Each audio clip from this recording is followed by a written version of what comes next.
next week. Thanks for keeping us posted. Bob Lawson, it's so great to see you. Good to see you. Get closer. And what are you doing in Chicago, man? I know you live out in the Oakland Hills. Yeah. I live in Berkeley. He lives in the Berkeley.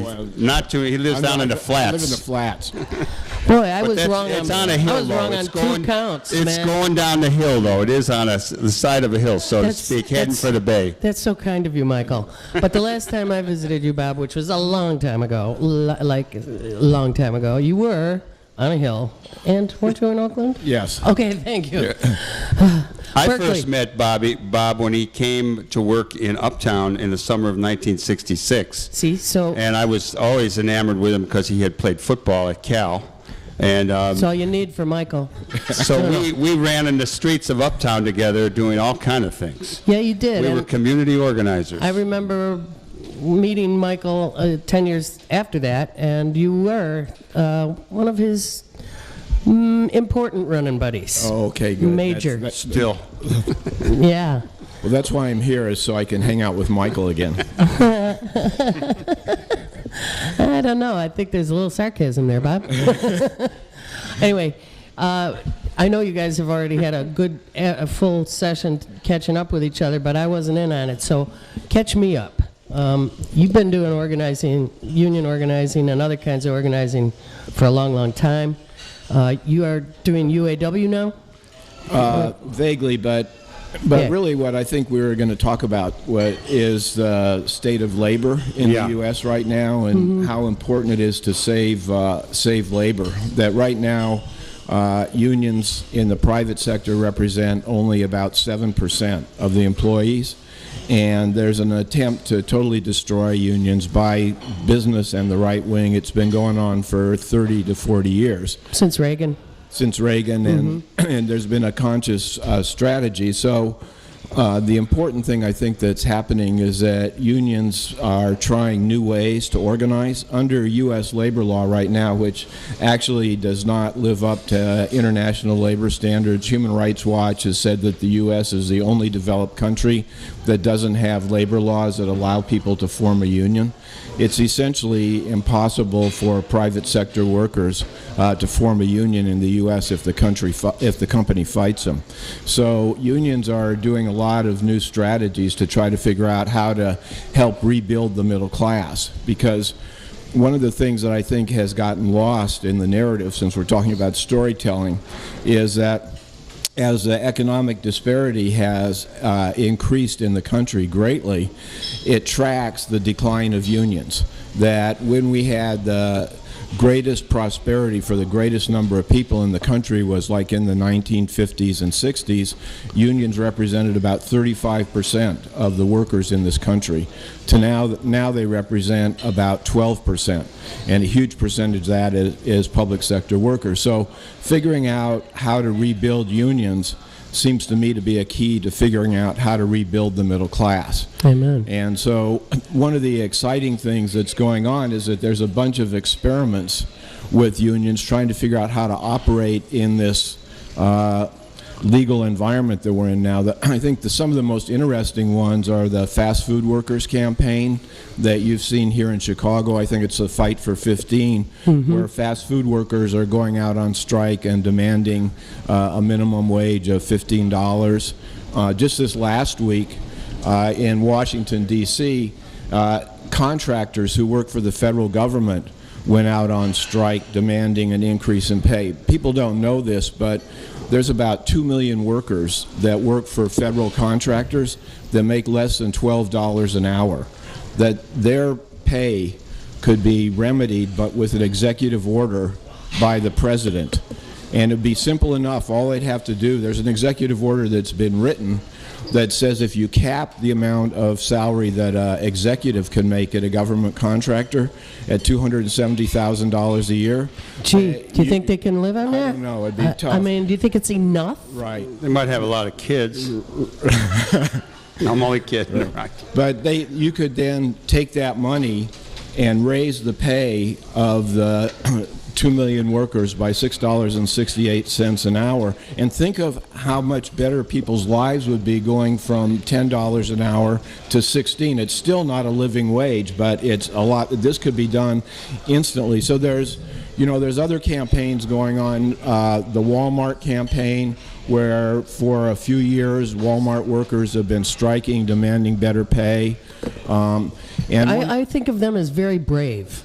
They're totally brave. The McDonald's workers who went out on strike here in Chicago, and the Walmart workers, incredibly brave because they've got everything to lose. Right, and in fact, Walmart is systematically firing those people as they are.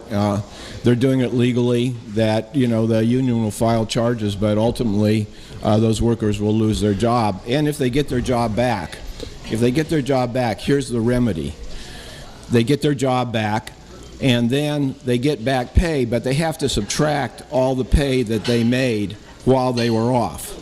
So that's the only remedy for being fired for union activity in the. And this is not actually a union that's certified, et cetera. These are like sort of short little wildcat strikes, right? Right. The law makes it so difficult. They're not organizing for an election. They're organizing to improve conditions. Yeah. And part of the new strategies, like in California, as a result of this, they just raised the minimum wage to $10 an hour. That recently, as a result of some very successful organizing of the domestic workers around the country, is the National Domestic Workers have gotten covered by overtime and hourly pay. So the multiplier effect is what I'm always aware of in terms of the upping the minimum wage. What we have witnessed here as small business people, when the recession hit, our customers are the middle and working middle class, and if they have to budget, severely budget, all of a sudden, who loses out but the corner restaurant, and the multiplier effect of people getting upwards of $10 an hour, and it should be no less than $10 an hour. It should be $15 an hour at this stage. We all win from that, and I can't believe the line. Of course, there's so many lines that people are being fed these days. Right. But the line that it's bad for business is so wrong and so untrue.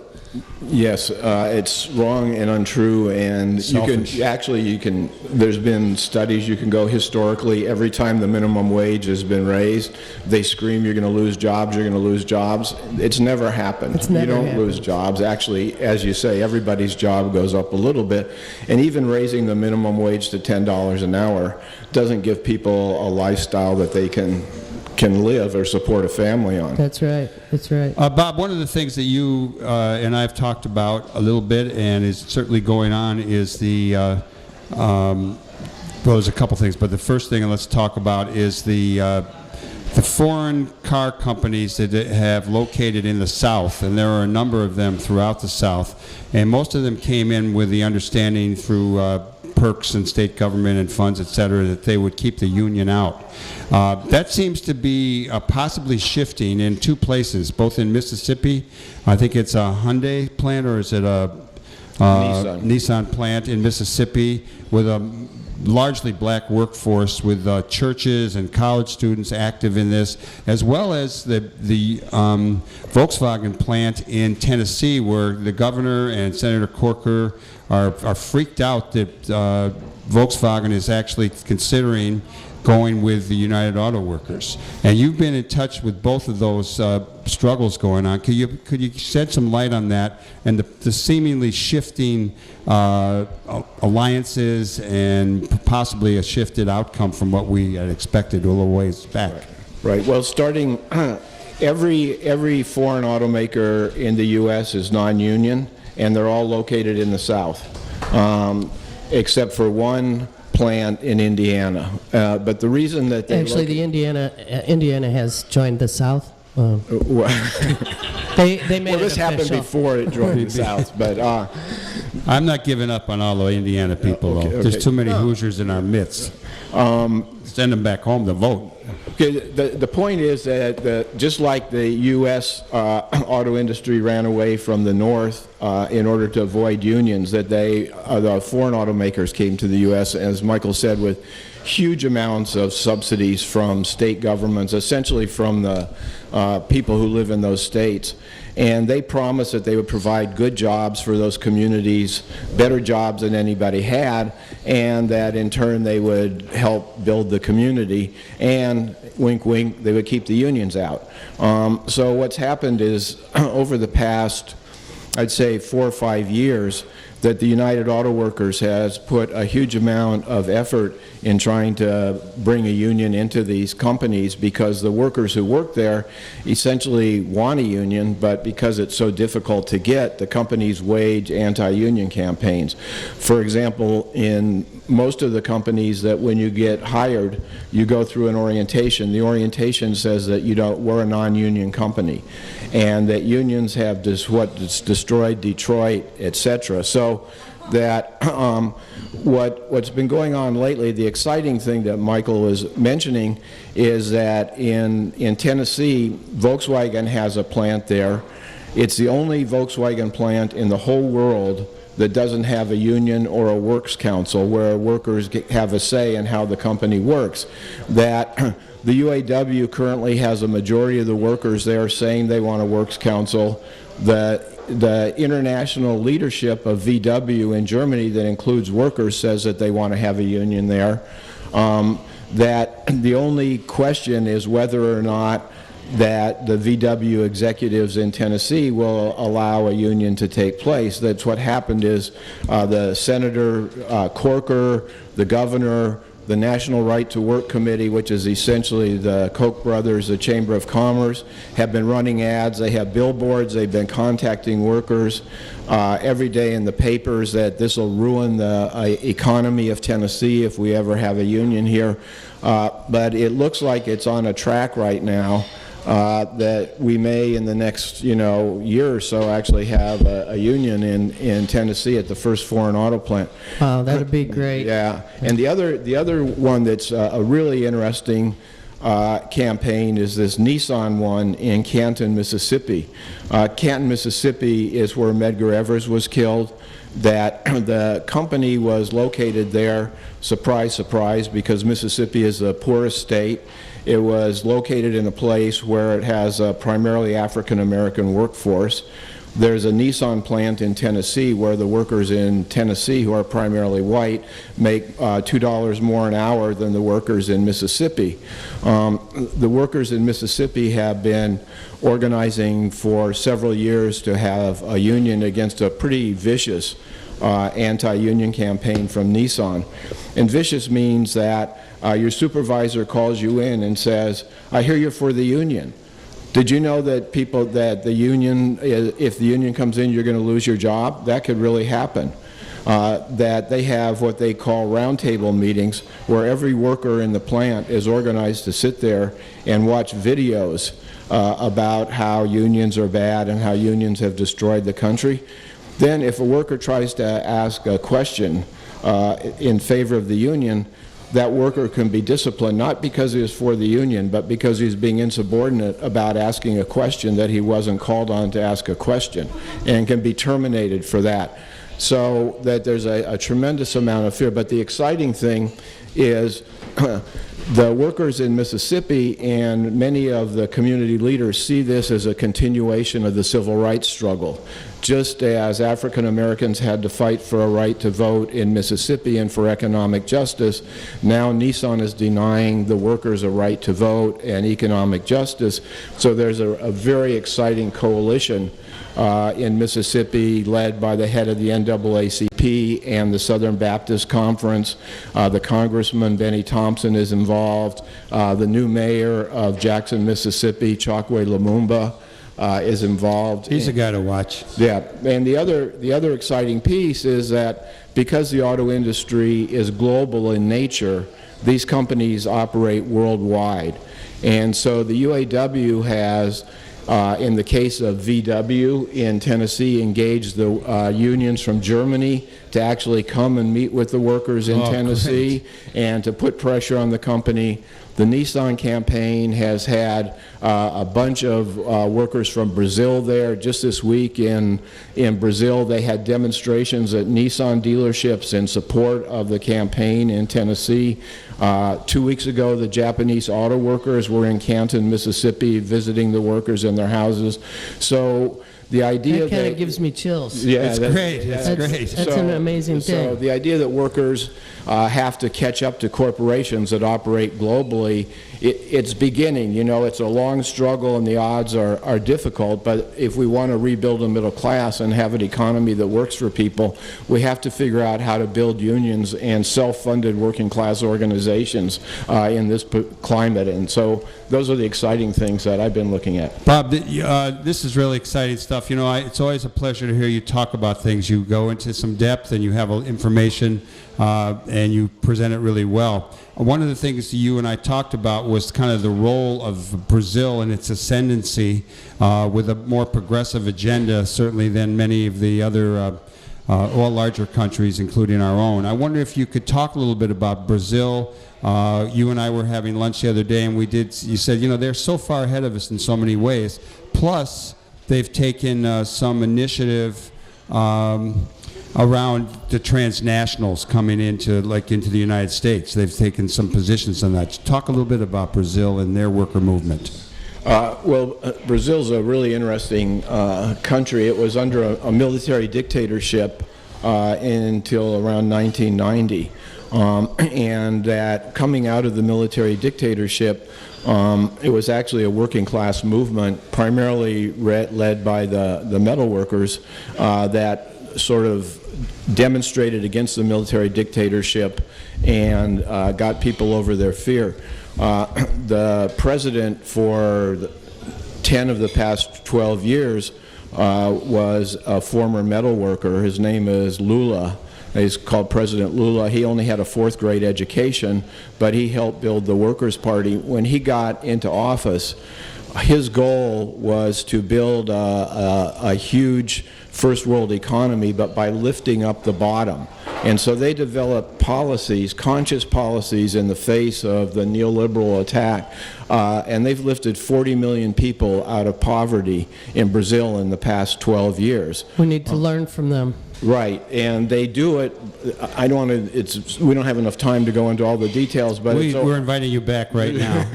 It's a way of bolstering education and health care by subsidizing poor families to send their kids to school, to get prenatal exams, et cetera, et cetera.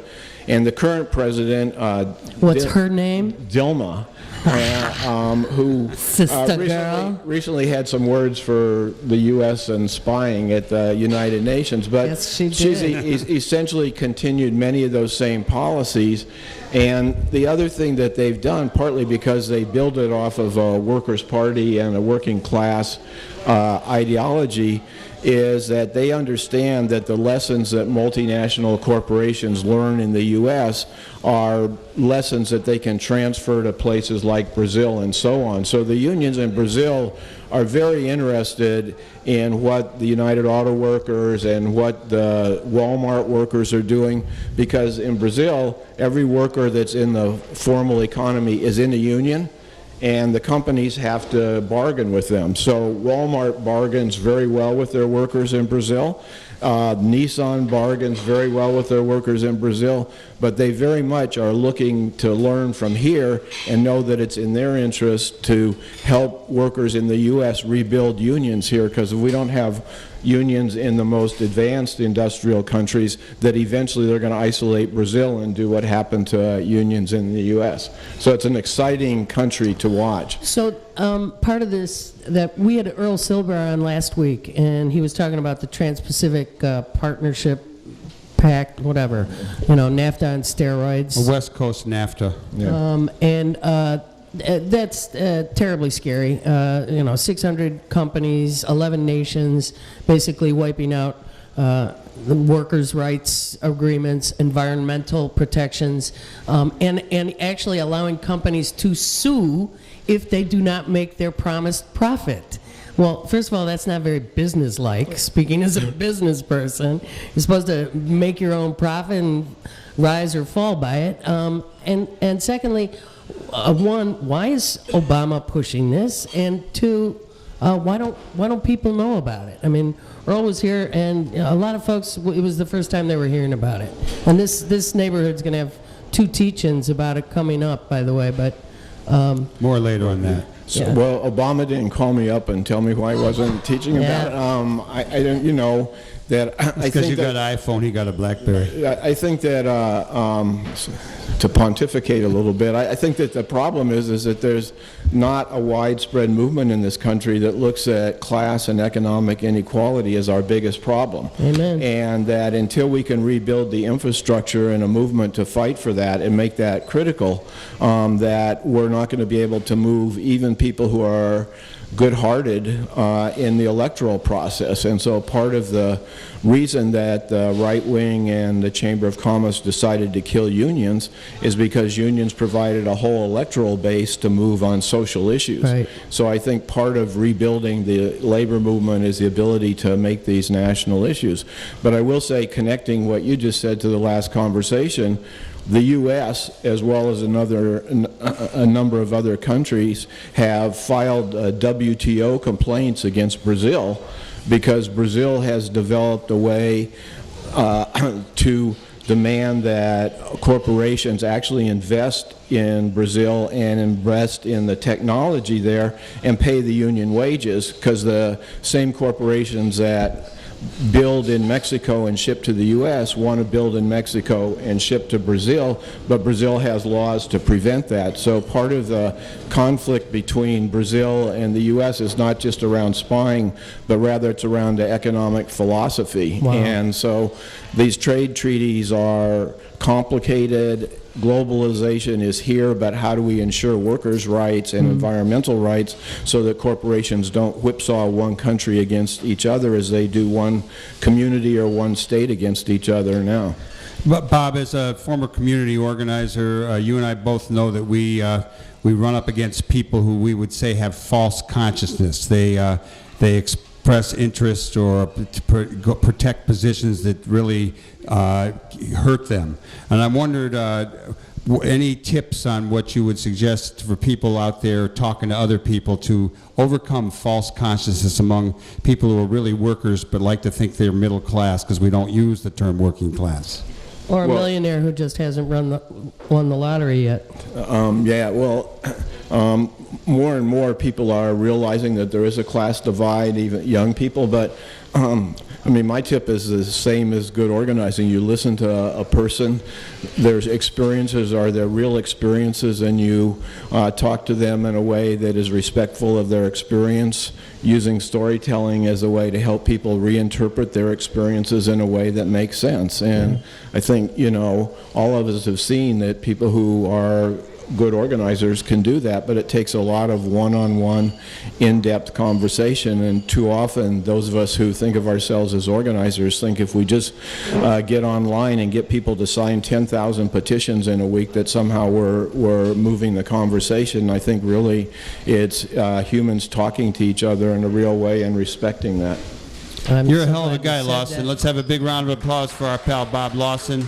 You are listening to the Live from the Heartland show. Katie Hogan and Michael James. We're here every Saturday morning. We have a great support team. I want to do a little shout out for Mary Wozniak, Paul Wozniak, Rocio, Grant. We've got Jay downtown. There are other people. Hal's on the road, but a lot of people helping us out. And we're here every Saturday morning, and we like being here. So keep it. And we encourage you to participate, be here for the live listening audience. We have a number of notable people in the audience today. Too many to mention, but we want to thank you all for being here. Let's have a big round of applause from the audience for everyone who participated. And Katie Hogan and Tom Clark will be back next Saturday, October 5th. And we say, Do good in the world. the world needs all the good that you do. All power to the people. Over and out. Live it up. Is that okay? You agree. Oh. You're listening to 88.7.